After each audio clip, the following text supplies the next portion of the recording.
Hi, passive അബ്സോർപ്ഷനിൽ അടുത്ത് പഠിക്കാനുള്ള ടൈപ്പാണ് ഡിഫ്യൂഷൻ. ഡിഫ്യൂഷൻ എന്ന് വെച്ചാൽ എന്താണ്? It is the random movement of ions and molecules. റാൻഡമായിട്ട് അയോൺസ് ആൻഡ് മോളിക്യൂൾസ് മൂവ് ചെയ്യാം. എന്തൊക്കെ അയോൺസ് ഓഫ് മോളിക്യൂൾസ്? ഒന്നുകിൽ സോൾവെൻറ്റിലെ, അല്ലെങ്കിൽ സൊല്യൂട്ട്സിലെ, അല്ലെങ്കിൽ ഗ്യാസസിലുള്ള അയോൺസ് ആൻഡ് മോളിക്യൂൾസ് ഈ ഒരു റാൻഡമായിട്ട് മൂവ് ചെയ്യുക ഇൻ എ കോൺസെൻട്രേഷൻ ഗ്രേഡിയൻറ്റ്, അല്ലെങ്കിൽ ഒരു കെമിക്കൽ പൊട്ടൻഷ്യൽ ഗ്രേഡിയൻറ്റ്, അല്ലെങ്കിൽ ഗ്യാസസിൻ്റെ കേസാണെങ്കിൽ ഒരു ഡിഫ്യൂഷൻ പ്രഷർ ഗ്രേഡിയൻറ്റിൽ. അതായത് ഹയർ കോൺസെൻട്രേഷനിൽ നിന്ന് ലോവർ കോൺസെൻട്രേഷനിൽ ഈ സൊല്യൂട്ട്സ് അല്ലെങ്കിൽ ഈ ഒരു അയോൺസ് മൂവ് ചെയ്യുക റാൻഡമായിട്ട്, അല്ലെങ്കിൽ ഹയർ കെമിക്കൽ പൊട്ടൻഷ്യലിൽ നിന്ന് ലോവർ കെമിക്കൽ പൊട്ടൻഷ്യലിൽ, അല്ലെങ്കിൽ ഗ്യാസസിൻ്റെ കേസിലാണെങ്കിൽ ഹയർ ഡിഫ്യൂഷൻ പ്രഷർ ഉള്ള റീജിയനിൽ നിന്ന് ലോവർ ഡിഫ്യൂഷൻ പ്രഷറുള്ള റീജിയനിലോട്ടേക്ക് റാൻഡമായിട്ട് മൂവ് ചെയ്യുന്നതിനെയാണ് ഡിഫ്യൂഷൻ എന്ന് പറയുന്നത്. Diffusion is the random movement of the ions and molecules of solvents, solutes and gases in a concentration gradient, diffusion pressure gradient or chemical potential gradient. So it always occurs from a region of higher concentration or higher diffusion pressure or higher chemical potential to a region of lower concentration or lower diffusion pressure or lower chemical potential. Okay അല്ലേ? ഒരു concentration ഗ്രേഡിയൻറ്റിൽ higher, അതായത് high concentration ഉള്ളിടത്തു നിന്ന് low concentration ഉള്ളിടത്തോട്ടേക്ക് റാൻഡമായിട്ട് molecules move ചെയ്യുന്നതിനെയാണ് diffusion എന്ന് പറയുന്നത്. ഇനി ഈ ഒരു ഡ്രൈവിംഗ് ഫോഴ്സ് നമ്മൾ പറഞ്ഞു റാൻഡം മൂവ്മെൻ്റ് ആണ്. ഈ മൂവ്മെൻറ്റിനുള്ള ഒരു ഡ്രൈവിംഗ് ഫോഴ്സ് എന്ന് പറയുന്നത് it is generally the random kinetic motion or thermal agitation of ions and molecules. നമുക്കറിയാം മോളിക്യൂൾസിന് കൈനറ്റിക് മോഷൻ പ്രസൻ്റ് ആണ്. സോ ആ കൈനറ്റിക് മോഷൻ അല്ലെങ്കിൽ thermal agitation of ions are responsible for this random movement. ഇത് important ആണ്, driving force. Then diffusion stops when equilibrium is established and there is no longer a gradient. നമ്മൾ പറഞ്ഞു ഒരു concentration gradient അല്ലെങ്കിൽ ഒരു chemical potential gradient അല്ലെങ്കിൽ ഒരു pressure gradient ഉണ്ടാവണമെന്ന്. അതായത് അങ്ങനെയാകുമ്പോൾ എന്താണ്, ഒരു സ്ഥലത്ത് ഇപ്പോൾ ഹൈ കോൺസെൻട്രേഷൻ ഓഫ് മോളിക്യൂൾസ് ഉണ്ട്, ഒരു സ്ഥലത്ത് ലോ കോൺസെൻട്രേഷൻ ആണെങ്കിൽ ഹയർ കോൺസെൻട്രേഷനിൽ നിന്ന് ലോവർ കോൺസെൻട്രേഷനിലോട്ടേക്ക് ഈ മോളിക്യൂൾസ് മൂവ് ചെയ്യും until there establish an equilibrium. When രണ്ട് സൈഡിലെയും കോൺസെൻട്രേഷൻ ഈക്വൽ ആകുമ്പോൾ, അതായത് ഇക്വിലിബ്രിയം അറ്റൈൻ ചെയ്യുമ്പോൾ ഡിഫ്യൂഷൻ സ്റ്റോപ്പ് ആവും. Okay, root system of plants absorb soil water by diffusion. So long as the concentration or diffusion pressure of soil water is greater than that of water in the root hairs. നമ്മൾ പറഞ്ഞു റൂട്ടിൽ water കുറവായിരിക്കും, സോയിലിൽ water അല്ലെങ്കിൽ water concentration കൂടുതലാവുമ്പം സോയിലുള്ള water റൂട്ടിലോട്ടേക്ക് absorb ചെയ്യപ്പെടും by diffusion. Okay, ആ ഒരു gradient ആവശ്യമാണ്, ഒരു കോൺസെൻട്രേഷൻ ഗ്രേഡിയൻ്റ് ആവശ്യമാണ്. നമ്മൾ നേരത്തെ പറഞ്ഞു ട്രാൻസ്പിറേഷൻ പുൾ എന്ന് പറയുന്നത് ക്രിയേറ്റവും വാട്ടർ ഡെഫിസിറ്റ് കണ്ടീഷനിൽ. So there occurs A concentration gradient between cell sap and soil water. Okay, അടുത്ത് വരുന്ന ടേമാണ് ഡിഫ്യൂഷൻ പ്രഷർ, അതായത് DP. The diffusion pressure of a substance is the pressure generated by the number and concentration of ions or molecules.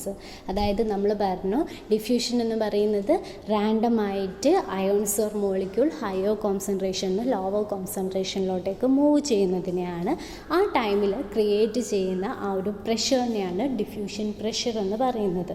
അല്ലെങ്കിൽ it is the ability of ions or molecules to diffuse from higher concentration to lower concentration. Okay, ഇത്ര ആലോചിച്ചാൽ മതി. It is the ability of molecule to diffuse. So ഇത് നമ്മൾ കണക്ക് നോക്കിയാൽ pure സോൾവെൻറ്റിന്, അതായത് വാട്ടറാണ് pure solvent എന്ന് പറയുന്നത്, അവർക്കായിരിക്കും ഹയസ്റ്റ് DP, അതായത് ഡിഫ്യൂഷൻ പ്രഷർ അല്ലെങ്കിൽ ഫ്രീ എനർജി ഏറ്റവും കൂടുതലുള്ളത് പ്യുവർ സോൾവെൻറ്റിനായിരിക്കും. നമ്മൾ അതിലോട്ടേക്ക് കുറച്ച് സൊല്യൂട്ട്സിനെ, അല്ലെങ്കിൽ സൊല്യൂട്ട്സ് എന്ന് പറയുന്നത് എന്തെങ്കിലും സോൾട്ടോ ഷുഗറോ അങ്ങനെ എന്തെങ്കിലും സൊല്യൂട്ട്സിനെ ആഡ് ചെയ്യുമ്പം അവരുടെ ഡിഫ്യൂഷൻ പ്രഷർ കുറയും. When a solute is added to it slowly and continuously, its dp progressively decreases. നമ്മളൊരു പരിധിയിൽ കൂടുതൽ സൊല്യൂട്ട്സ് ഇട്ട്, അതായത് ഒരു ഒപ്റ്റിമൽ കോൺസെൻട്രേഷനിലും കൂടുതൽ സൊല്യൂട്ട്സ് ഇട്ടു, അതായത് the solution become super saturated, its D P become 0. അങ്ങനെയുള്ള കേസിൽ ഡിഫ്യൂഷൻ പ്രഷർ 0 ആയിപ്പോവും. Thus the diffusion pressure of water molecule is highest in pure water, low in hypotonic solution, lowest in hypertonic solution, and 0 in supersaturated solution. The net diffusion pressure that acts as the driving force in passive movement of water is called diffusion pressure deficit.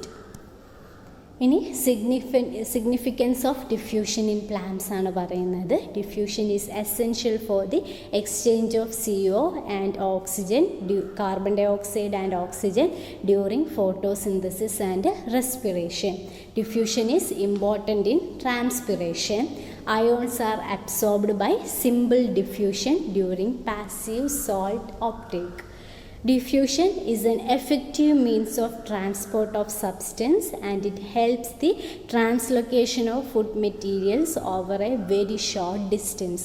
നമ്മൾ food ട്രാൻസ്ലൊക്കേഷനിൽ, അതായത് phloem translocation പഠിക്കുമ്പം മനസ്സിലാവും അവിടെയും diffusion വഴി ഈ ഒരു translocation നടക്കുന്നുണ്ട്. Okay, the common factors influencing the rate of diffusion are, first വണ്ണാണ് ടെമ്പറേച്ചർ ഇതിനെ ഹെൽപ്പ് ചെയ്യുന്ന അല്ലെങ്കിൽ ഇതിനെ ഇൻഫ്ലുവൻസ് ചെയ്യുന്ന ഒരു ഫാക്ടറാണ്. Temperature, the rate of diffusion is directly proportional to temperature. അതായത് ടെമ്പറേച്ചർ കൂടുമ്പോൾ റേറ്റ് ഓഫ് ഡിഫ്യൂഷനും കൂടുകയാണ് ചെയ്യുക. അവർക്കൊരു ഡയറക്റ്റ് ആയിട്ടുള്ള ഒരു കണക്ഷനാണുള്ളത്. Then density of the diffusing substance. നമുക്കറിയാം ഈ ഒരു സബ്സ്റ്റൻസിന്, അതായത് ഡിഫ്യൂസ് ചെയ്യുന്ന അയോൺസിന് അല്ലെങ്കിൽ മോളിക്യൂൾസിന് ഡെൻസിറ്റി കൂടുകയാണെങ്കിൽ അവർക്ക് ഡിഫ്യൂസ് ചെയ്യാനുള്ള അല്ലെങ്കിൽ മൂവ്മെൻറ്റിനുള്ള പോസിബിലിറ്റി കുറവായിരിക്കും. The rate of diffusion is inversely proportional to the square root of the diffusing molecule. Okay, അതായത് അവർക്കൊരു ഇൻവേഴ്സ് റിലേഷൻ ആണുള്ളത്. This is called Graham's law of diffusion. Then അടുത്തതാണ് size of diffusing molecule. The rate of diffusion is inversely proportional to the size of diffusing molecules. അതായത് എന്താണ്, large ആയിട്ടുള്ള molecule ആണെങ്കിൽ slow ആയിട്ടായിരിക്കും diffusion നടക്കുക. ഇനി കുഞ്ഞു മോളിക്യൂൾസ് ആണെങ്കിൽ അവർക്ക് പെട്ടെന്ന് മൂവ് ചെയ്യാൻ പറ്റും, അല്ലേ, അവർക്ക് പെട്ടെന്ന് ഡിഫ്യൂസ് ചെയ്യാൻ പറ്റുന്നതായിരിക്കും. Then diffusion pressure gradient or concentration gradient. The rate of diffusion is directly proportional to the concentration gradient or DPG. Okay, അതായത് ആ ഒരു കോൺസെൻട്രേഷൻ ഗ്രേഡിയൻറ്റ് നമ്മൾ പറഞ്ഞു രണ്ടും തമ്മിൽ, അതായത് ഒന്ന് ഹയർ കോൺസെൻട്രേഷനും ആവണം, ഒന്ന് ലോവർ കോൺസെൻട്രേഷനും ആവണം. എന്നാൽ മാത്രമേ ആ ഒരു higher to lower molecules move ചെയ്യൂ. ഈ കോൺസെൻട്രേഷൻ ഗ്രേഡിയൻ്റ് എന്ന് പറയുന്നത് ഹൈ ആണെങ്കിൽ ഡിഫ്യൂഷനും ഈസി ആയിട്ട് വരും. So greater DPG the more rapid would net diffusion. ഒരുപാടുള്ളിടത്തുനിന്ന് തീരെ ഇല്ലാത്തവിടത്തേക്കാണെങ്കിൽ പെട്ടെന്ന് ഡിഫ്യൂഷൻ നടക്കും. Then concentration of the medium. നമ്മൾ പറഞ്ഞു ഏതെങ്കിലും ഒരു മീഡിയത്തിൽ കൂടിയാണ് ഹയർ ടു ലോവർ മൂവ് ചെയ്തത്. ഒന്നുകിൽ വാട്ടർ ആയിരിക്കും അല്ലെങ്കിൽ ഗ്യാസ് ആയിരിക്കും. ഇങ്ങനെ ഏതെങ്കിലും ഒരു മീഡിയത്തിലൂടെ ആയിരിക്കും ഡിഫ്യൂഷൻ നടക്കുന്നത്. So the rate of diffusion is inversely proportional to the concentration of the medium through which diffusion occurs. Okay, ആ മീഡിയത്തിൻ്റെ കോൺസെൻട്രേഷന് ഇൻവേഴ്സ് പ്രൊപ്പോർഷൻ ആയിരിക്കും റേറ്റ് ഓഫ് ഡിഫ്യൂഷൻ ഉണ്ടാകുന്നത്. ഓക്കെ, സോ ഇത്രയ്ക്കുമാണ് ദ ഫാക്ടേഴ്സ് എഫക്റ്റിംഗ് ഡിഫ്യൂഷൻ.